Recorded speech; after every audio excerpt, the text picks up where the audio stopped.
날씨가 많이 쌀쌀해졌습니다.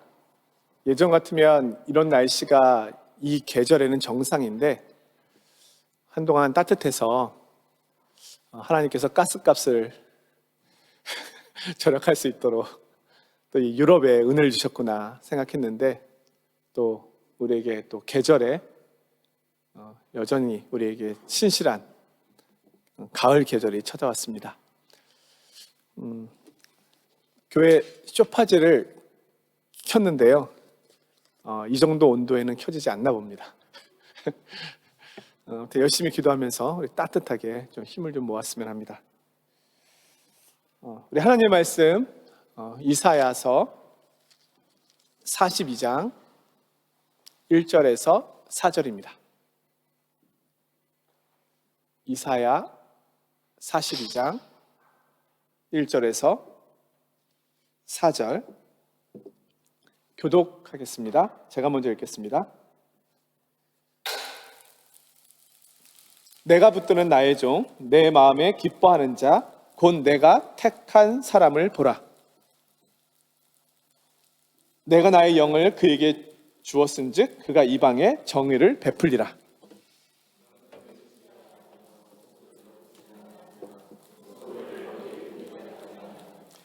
상한 갈대를 꺾지 아니하며 꺼져가는 등불을 끄지 아니하고 진실로 정의를 시행할 것이며 그는 쇠하지 아니하며 낙담하지 아니하고 세상에 정의를 세우기에 이르리니 섬들이 그 교훈을 앙망하리라. 아멘. 교회에 오기 전에 모로코에서 사역하고 계시는 우석윤 선교사님과 잠깐 통화할 일이 있었습니다.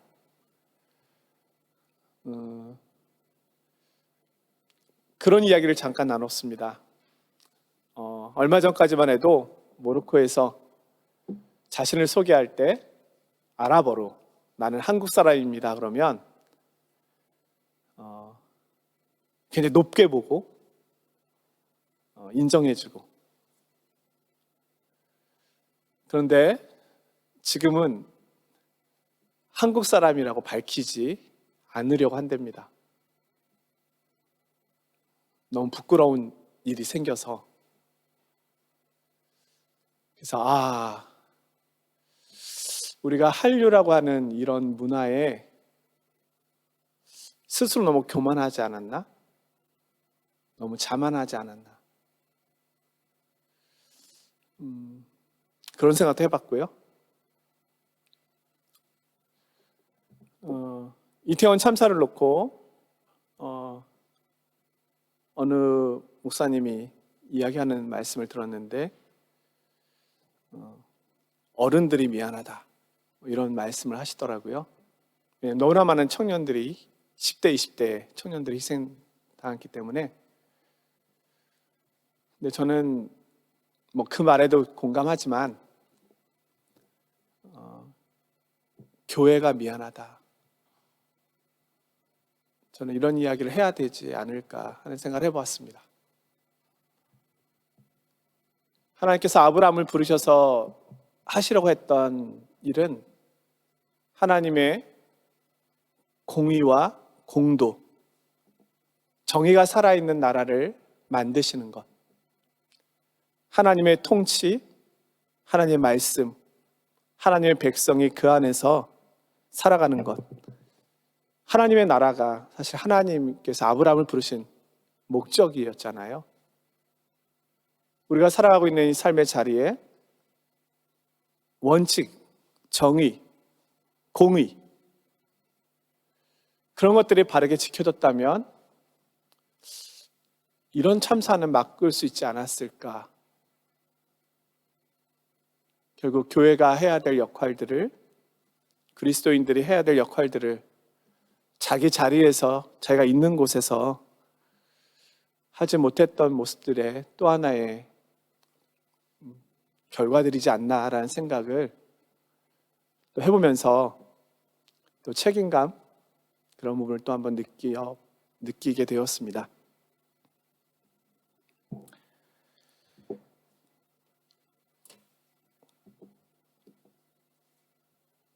오늘은 이사야서 말씀인데요. 하나님께서 사실은 창세기부터 시작해서 이사야서의 말씀도 그렇고 신약의 말씀도 그렇고 결국 하나님께서 만드시려고 하는 것은 한 가지입니다. 하나님의 나라. 하나님께 순종하는 백성. 먼저 그의 나라와 의를 구하는 백성. 그 나라를 위하여 그 하나님의 말씀에 순종하기 위하여 자신의 모든 것을 내어드릴 수 있는 백성. 근데 그것이 강요된 것이 아니라 자발적으로 하나님의 사랑을 알고 하나님의 신실하심을 알고 하나님의 은혜를 알기에 자발적으로 순종하게 되는 그 나라. 사실 그것이 하나님께서 원하시는 최종적인 모습이거든요. 요한계시록에 나오는 그 나라의 모습이 어떤 모습으로 생각하십니까? 우리는 단지 눈물이 없고 사망이 없고 애통하는 것이 없고 죽음이 없고 슬픔이 없는 곳으로만 묘사하고 싶을지 모르지만 아름다운 곳. 그러나 왜 거기에 그런 것이 없을까요?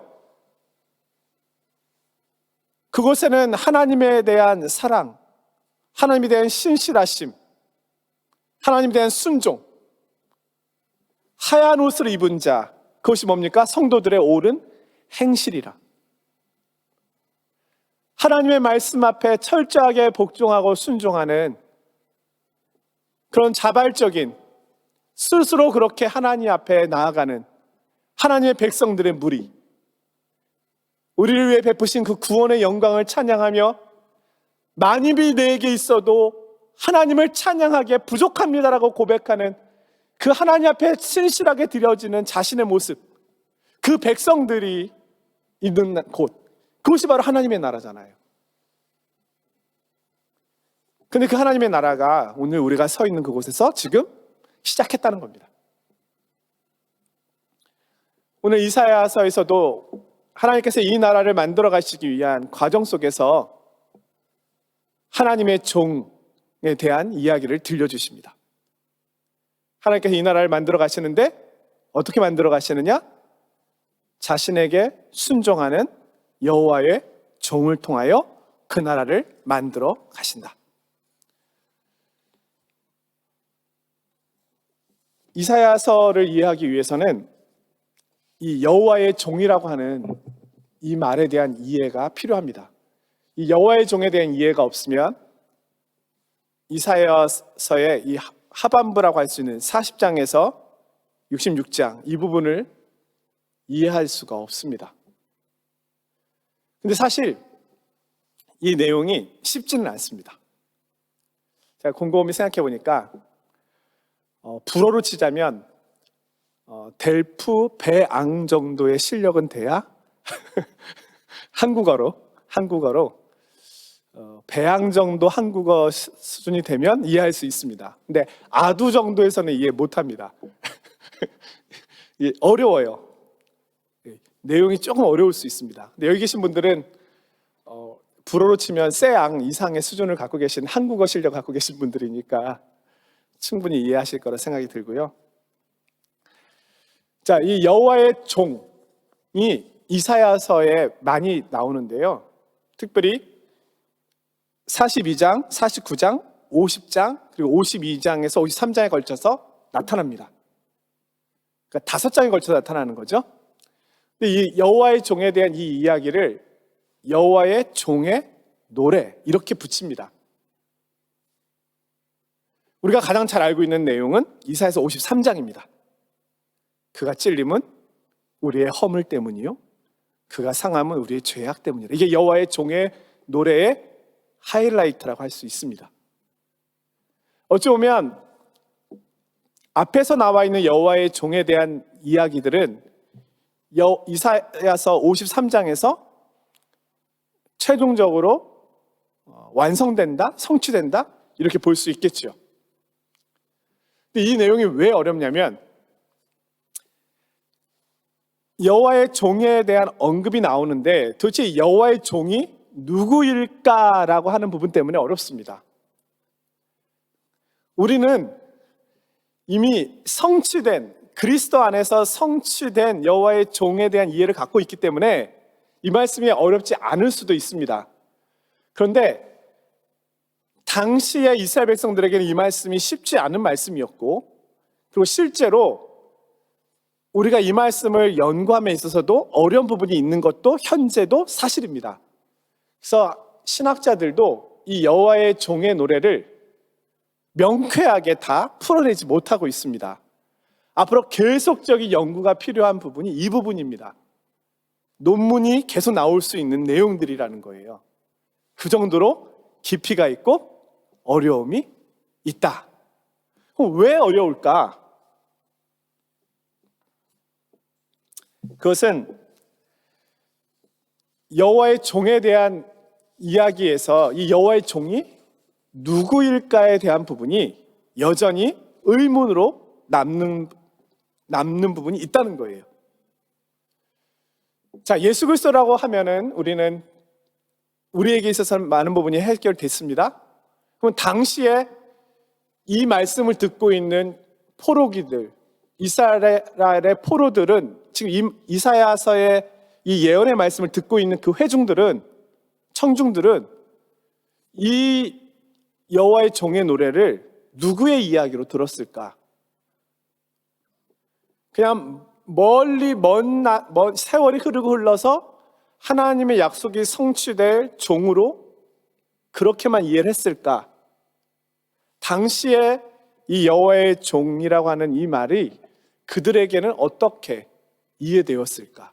이 부분에 대한 연구가 사실은 많이 필요한 부분입니다. 자, 여호와의 종의 노래를 크게 세 가지 내용으로 정리할 수 있는데요. 하나는 42장에 나오는 여호와의 뜻을 펼치는 종. 여호와의 종은 여호와의 뜻을 펼칩니다. 그렇죠? 49장과 50장에서는 여호와의 뜻을 펼치는데 어떻게 펼치냐면 고난을 통해서 펼칩니다. 이게 신비입니다. 하나님의 뜻을 펼치는데 왜 고난이 필요한가? 우리가 살짝 생각하기로는 하나님의 뜻을 펼칠 때 하나님의 뜻에 반대하는 힘들이 있기 때문에 고난이 있나 보다, 이렇게 생각할 수 있겠죠? 예. 그러나 그거 외에도 다른 내용들이 있다는 거예요. 그리고 52장과 53장에서는 이 여호와의 종을 통해서 이스라엘의 구원만이 아니라 온 세상의 구원을 노래하고 있다는 겁니다. 그러니까 이 여호와의 종은 이스라엘의 구원자로서의 역할만 하는 것이 아니고 온 열방과 온 나라, 온 세계의 구원자로서의 역할을 한다. 그 증인 역할을 한다. 이게 여호와의 종이라는 거예요. 자, 당대에는 이 여호와의 종이 포로된 이스라엘 백성들 가운데서 하나님의 말씀에 순종하여 아브라함과 다윗의 언약을 기억하고 포로된 그 현장에서 가나안으로 돌아오는, 하나님의 말씀에 순종하여 돌아오는 이들이 그 고난을 감수하면서 그 어려운 길을 하나님의 약속을 믿고 돌아오는 그들이 여호와의 종일 것이다. 그래서 포로기에서 돌아오는 순종하는 이스라엘 백성들, 앞서 말씀드린 것처럼 바벨론이 페르시아에 의하여 무너지면서 고레스 칙령에 의하여 이스라엘 백성들이 돌아오게 됩니다. 그러나 다수는 돌아오지 않아요. 가면 고생할 게 뻔한데 성전도 없고 황폐되어져 있는 그곳에 우리가 왜 가야 돼? 우린 이곳에서 자녀도 낳았고 이제 번성케 되었고 페르시아가 충분히 우리에게 우호적인 정책도 펼치고 있는데 왜 거기까지 가야 돼? 그러나 고난을 감수하고 돌아오고 있는 그들이 여호와의 종일 것이다. 이제 이렇게 해석을 하기도 합니다.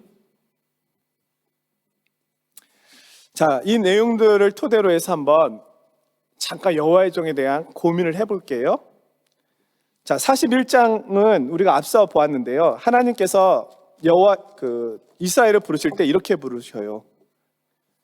41장 8절 9절 우리가 앞서서 사실은 봤던 내용인데요. 나의 종 너 이스라엘아. 하나님께서 이스라엘을 나의 종이라고 부르십니다. 아, 그럼 이스라엘이 나의 종인가 보다. 예? 그 당시 그렇게 생각할 수 있죠?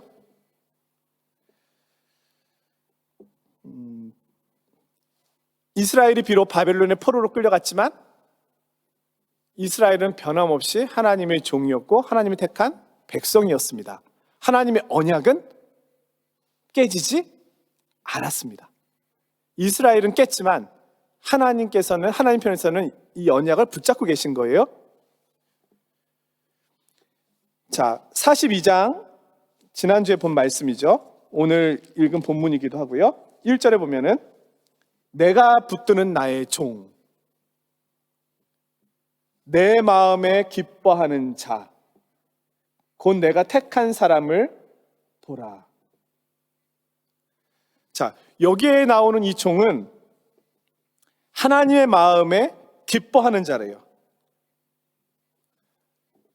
여기는 이스라엘이라고 하는 내용보다는 한 명의 개인을 설명하고 있는 것처럼 보이죠? 이스라엘은 전체라면 여기서는 한 명의 개인을 두고 이야기하고 있는 것처럼 보입니다. 근데 이 종이 어떤 역할을 하냐면 이방의 정의를 베풀리라. 마치 왕과 같은 역할을 하고 있다. 정의를 세우는 일을 하고 있다. 다윗 왕과 같은 그런 모습으로 소개되고 있습니다. 우리가 함께 읽지 않았지만 42장 18절 이하에 보면은요, 19절에 이런 표현이 나오는데요. 제가 대신 읽어드릴게요. 그냥 잘 들으세요. 애꿎대비양. 예, 한국어로 잘 들어보세요. 너희 못 들은 자들아 들으라. 너희 맹인들아 밝히 보라. 맹인이 누구냐? 내 종이 아니냐? 누가 여호와의 종같이 맹인이겠느냐? 여기서는 여호와의 종이 맹인이에요. 앞을 보지 못하고 분별이 없는 종. 그러니까 도대체 이 종은 앞쪽에서는 기뻐하는 종이었고 택한 종이었고, 여기서는 앞을 보지 못하는 그런 무지몽매한 종처럼 또 소개가 됩니다.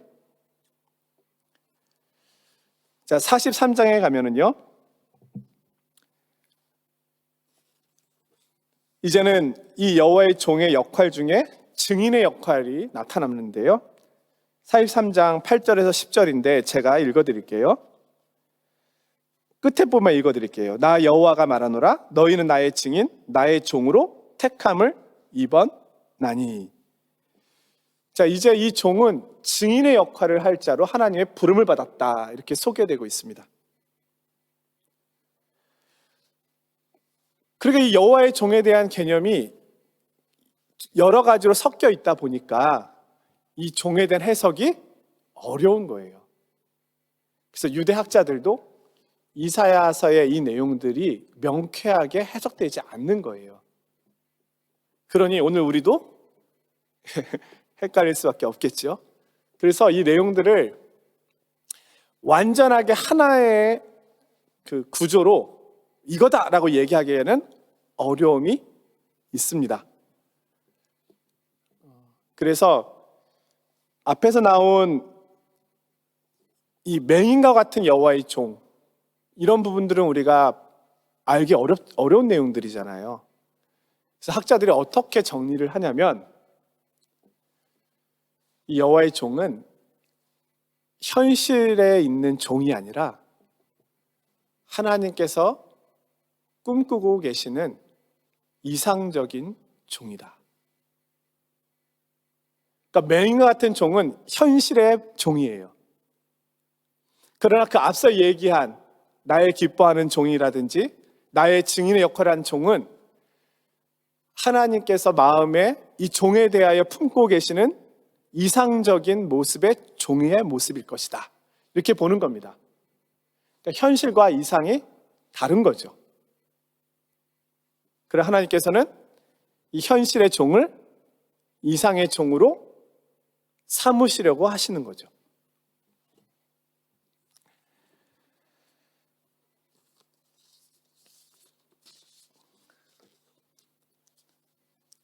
(49장) (50장에) 가면은 이 여호와의 종이 고난을 받습니다. 그런데 우리가 알고 있듯이 여호와의 종이 받는 고난은 자신의 죄 때문에 받는 고난이 아닙니다. 그가 찔림은 우리의 허물 때문이요, 그가 상함은 우리의 죄악 때문이라. 그러면 우리는 지금 예수 그리스도라고 하는 관점에서 보면 이해가 되지만, 이 말씀을 포로기에서 돌아오는 이스라엘 백성들, 특별히 신실한 백성들, 그 가운데는 우지몽매한 이들도 있었지만, 순종하지 않는 이들도 있었지만, 하나님 말씀에 순종하며 돌아오는 그런 하나님 마음에 품고 있는 이상적인 그런 종들, 그들이 대속적인 역할을 한 것이 있을까, 이렇게 고민을 해보는 거죠. 당시의 청중들의 입장에서 말씀을 해석해 보는 거예요. 그러면 이스라엘 백성들의 포로기로 잡혀온 이들이 정말 그들만의 죄 때문에 잡혀온 것일까? 이스라엘이 무너질 때, 유다가 무너질 때 일부는 이집트로 피난 갔습니다. 그리고 일부는 가나안 땅에 남아 있었습니다. 그리고 귀족들을 중심으로 한 사람들이 3차에 걸쳐서 포로로 바벨론에 끌려왔습니다. 사실은 다 끌려온 게 아니에요. 도망간 이들도 있었고, 그 위기 속에서 탈출한 이들도 많이 있었습니다. 사실 예레미야도 애굽으로 내려가려다가 사실은 나중에 돌아와서, 그 흔적이 보이지 않지만 그렇게 예루살렘 거리에서 슬픔을 노래한 것으로 묘사되어 있잖아요. 그렇게 봤을 때 바벨론의 포로들은 모든 이스라엘이 져야 될 그 짐에 대하여, 책임에 대하여 그들이 그 짐을 감당했다라고 본다는 거예요. 그래서 70년 포로기에 그들이 있었는데, 그들은 그들의 죄 때문에 그 심판 가운데 있기도 했지만, 사실은 다른 모든 민족, 이스라엘 백성이 남은 모든 민족의 짐까지 그들이 짊어졌다라고 해석한다는 거예요. 그리고 또 하나는 바벨론 포로기가 70년인데요. 바벨론에서 태어난 이들도 있잖아요. 그들은 태어나자마자 바벨론 포로예요. 그들은 자신들의 죄 때문에 바벨론 포로가 됐다고 하기에는, 우리가 원죄라고 하는 이거 외에는 다른 방식으로 설명은 할 수가 없잖아요. 그들은 단지 부모님에 의하여 태어났는데 바벨론 포로가 되어 있는 거예요.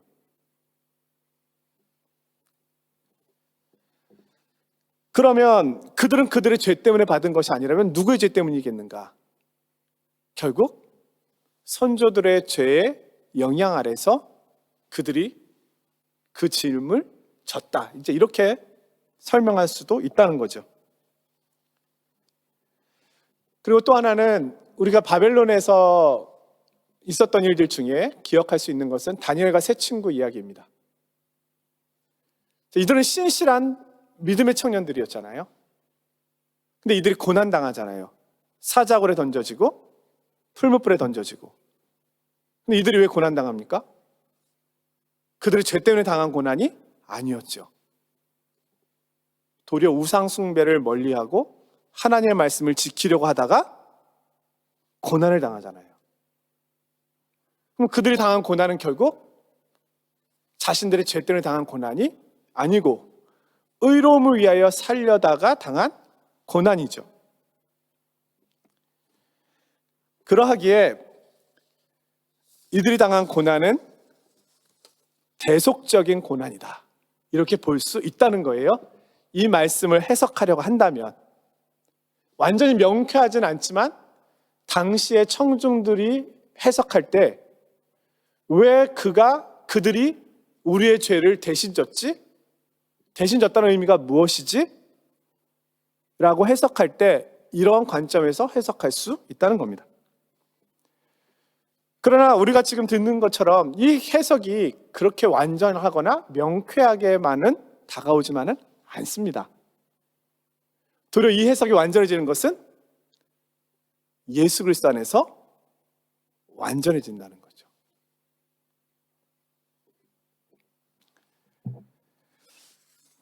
그래서 결국 우리는 앞서 말씀드린 여호와의 종에 대한 부분은 당시 청중들에게도 분명한 어떤 의미와 그리고 그들이 가야 될 방향에 대하여 격려하고 위로가 되었을 것은 맞습니다.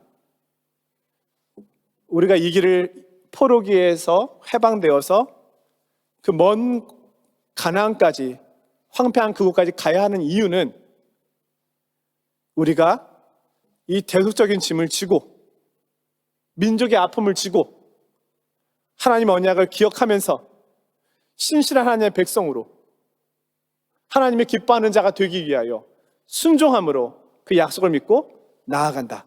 그런 의미에서 이 여호와의 종의 노래는 하나님 말씀에 순종하는 그들에게 충분히 위로가 되었을 것이고, 그 포로기에서 돌아오는 그들이 바로 여호와의 종이다 라고 볼 수 있는 여지가 있다는 겁니다. 하지만 이 여호와의 종의 가장 완성된 모습은 예수 그리스도 안에서 보여집니다.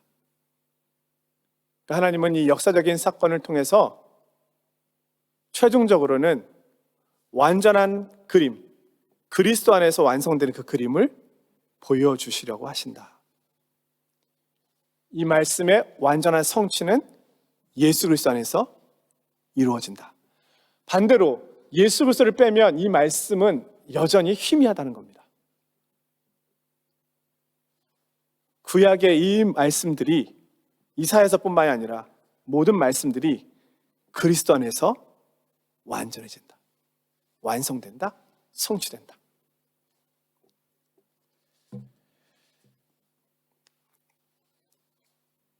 대속적인 고난, 잘못은 내가 했는데 다른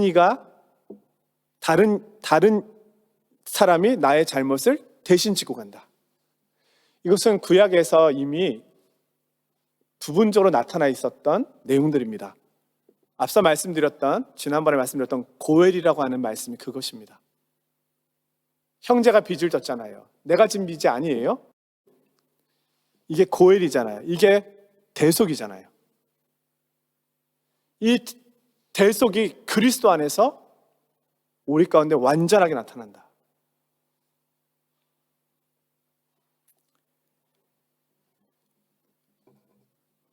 자, 이스라엘 백성들이 바벨론에서 돌아오면서 사실 바벨론에서 그들이 당한 어려움과 또 70년의 이 고난의 시간, 또 다른 말로 하면 연단의 시간, 이 시간을 통해서 하나님께서는 행하시려고 하는 목적과 계획이 있으셨습니다. 단순히 예수 그리스도 안에서 성취될 것만 보여주는 데 목적이 있는 것이 아니고, 그 당시에 이스라엘 백성들의 모습을 통해서 하나님께서 행하시려고 했던 것. 첫 번째, 그들의 바벨론 포로는 심판이었죠. 하나님이 그들의 죄에 대하여 책망하시는 것, 그것이 바벨론 포로였죠. 두 번째는 연단입니다.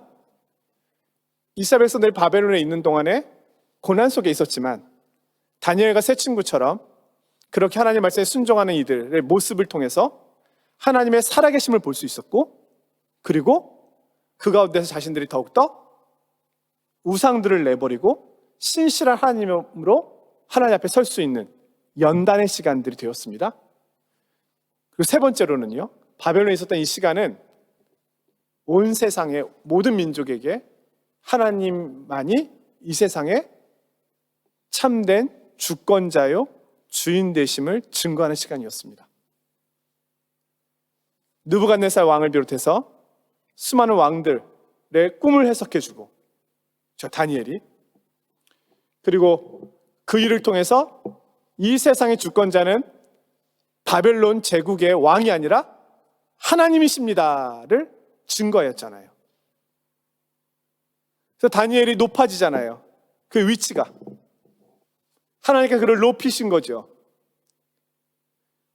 느부갓네살 왕을 비롯해서 바벨론의 제국의 왕이 결국은 그들이 하나님께로 완전히 돌아오진 않는다 하더라도 하나님에 대한 그런 하나님의 거룩한 이름에 대한 이해는 가지고 있었잖아요. 네가 섬기는 하나님이 너를 과연 풀무불에서 건져내었느냐 묻는 장면들이 나오잖아요. 다니엘의 세 친구 앞에서. 그 하나님에 대한 위엄이 온 열방에 나타난 시간이었고, 가장 결정적으로는 예레미야가 예언한 70년 만에 돌아오리라고 하는 예언이 페르시아에 의하여 바벨론이 무너지면서 이스라엘이 포로기에서 돌아오는 일로 나타나거든요. 그러면서 온 세계가 놀라게 되는 거예요. 정말로 하나님의 말씀이 성취되는구나. 어떻게 바벨론의 포로로 잡혀 있었던 70년의 시간, 그 시간 속에서 이들이 해방되어 나와서 다시 하나님께서 약속하신 가나안 땅으로 그들이 돌아가 다시 성전을 세울 수 있단 말인가. 이것은 그들이 섬기는 하나님의 역사가 아니고서야 어떻게 이것이 가능하겠는가. 그래서 바벨론의 포로는요, 하나님께는 이 많은 큰 그림 속에서 이루어졌던 것입니다. 그래서 그들의 이스라엘 백성들을 통해서 하나님의 살아계심과 온 민족의 주인 되심이 증거된 사건이 바로 바벨론 사건이다. 바벨론 포로기의 사건이다. 그래서 어떤 이들은 출애굽보다 더 놀라운 사건은 바벨론에서 돌아오는 사건이라고 말합니다. 출애굽이 아니라 출바벨론이야말로 홍해를 가른 사건보다 더 큰 사건이다.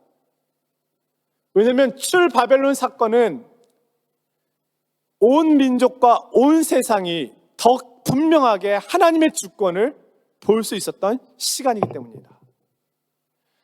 애굽 출애굽 사건은 파라오에 대한 경고였고요, 이집트에게는 엄청난 하나님의 주권의 영향력이 나타난 시간이었지만 출바벨론은 세계 민족에게 나타난 시간이었다는 거예요.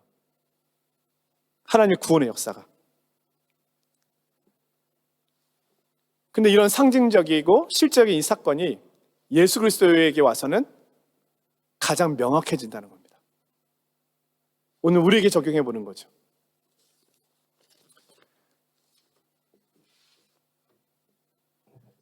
오늘 우리에게 있어서 여호와의 종은 분명합니다. 오늘 본문에 보니까 내가 붙드는 나의 종, 내 마음에 기뻐하는 자, 곧 내가 택한 사람을 보라. 내가 나의 영을 그에게 주었은지 그가 이방에 정의를 베풀리라.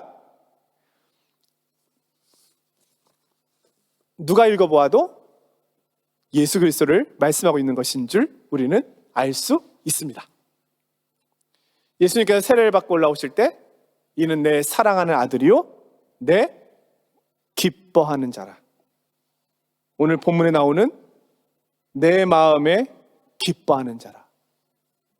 이 말씀이 그리스도 안에서 성취됩니다. 마태복음 12장에 보면은요, 예수님께서 회당에서 손 마른 자를 고치시는 장면이 나옵니다. 손 마른 자를 고치신 후에 예수님께서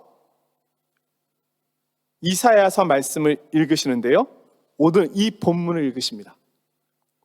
보라, 나의 택한 족, 곧 내 마음에 기뻐하는 바 나의 사랑하는 자로다. 내가 내 성령을 줄 터이니 그가 심판을 이방에 알게 하리라. 그가 다투지도 아니하며 들레지도 아니하리니 아무도 길에서 그 소리를 듣지 못하리라. 상한 갈대를 꺾지 아니하며 꺼져가는 심지를 끄지 아니하기를 심판하여 이길 때까지 하리니 또한 이방들이 그의 이름을 바라리라 함을 이루려 하심이라. 이 말씀을 읽어주십니다. 그리고 나서 나오는 장면이 귀신 들려 말하지 못하는 자, 귀신을 쫓아내시죠.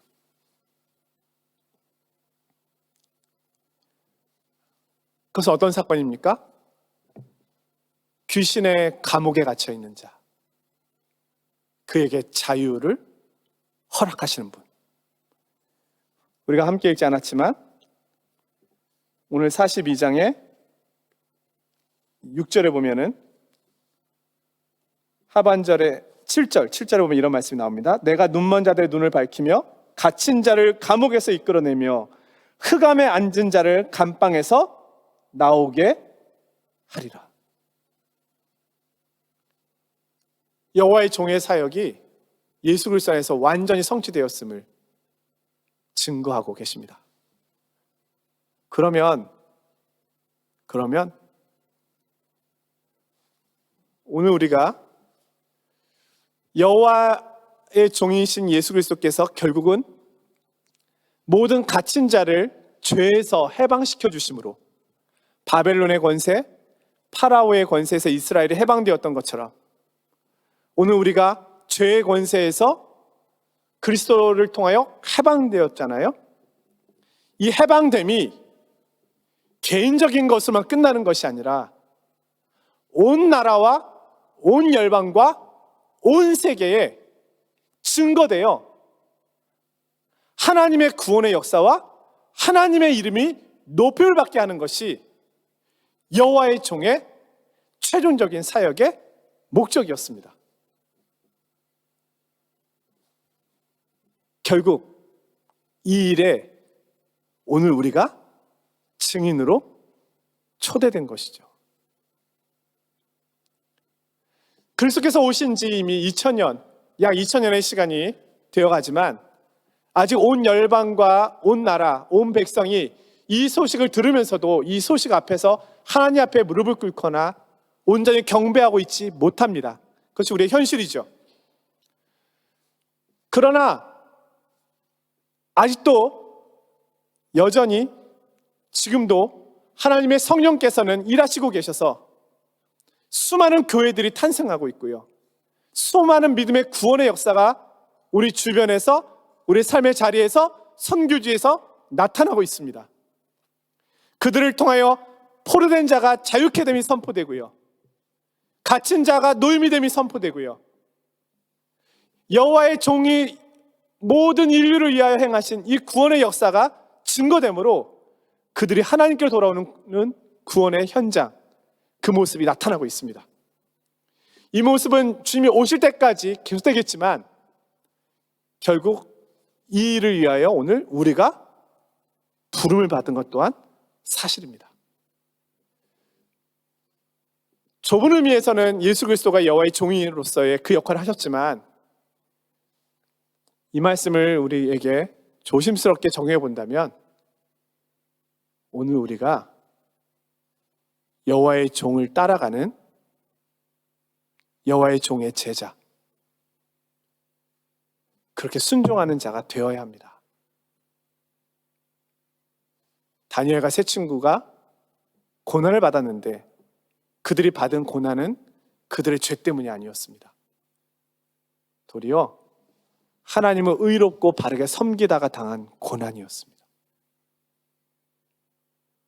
오늘 우리가 하나님을 의롭고 바르게 섬긴다면 고난이 있습니다.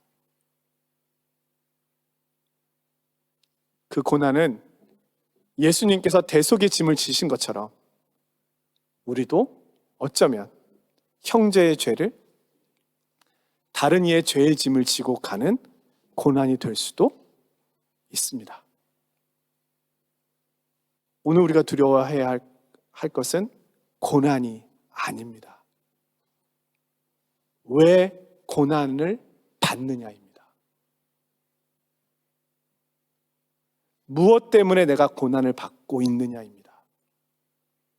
그것이 대속의 고난인지 하나님께 충성하라고 오는 고난인지, 아니면 인생이 힘들어서 삶이 어려워서 사회가 정의와 공의가 없어서 오는 그런 고난인지, 그것도 만만한 것은 아니지만 오늘 우리를 부르신 것은 그리스도의 남은 고난을 내 몸에 채우려 한다고 한 바울의 고백처럼 오늘 우리가 그리스도의 뒤를 따라가는 분명한 목적과 이유가 그 속에 있는 것입니다. 저는 이 말씀을 묵상하고 준비하면서 그런 생각을 다시금 해보았습니다. 세상이 힘들다, 어렵다, 그렇지요. 아담 이후로. 그런데 이 땅에서 사셨던 그리스도, 그리고 지금 이사야서에서 말씀하고 있는 바벨론의 포로들, 하나님의 약속을 믿고 가나안으로 돌아오고 있는 그 포로들, 그들은 이 고난을 감수하며 가고 있지 않습니까? 고난을 감수할 만한 충분한 이유가 있기 때문인 것이죠. 오늘 우리의 고난이, 나의 고난이 어디서 오는지를 살펴보았으면 합니다.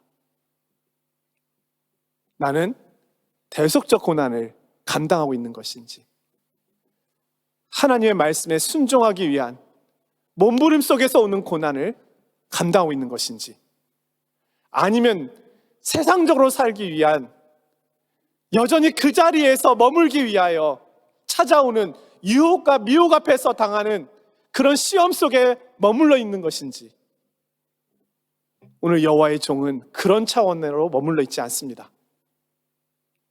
당당하게 하나님의 영광과 약속을 바라보며 믿음으로 나아가고 있습니다.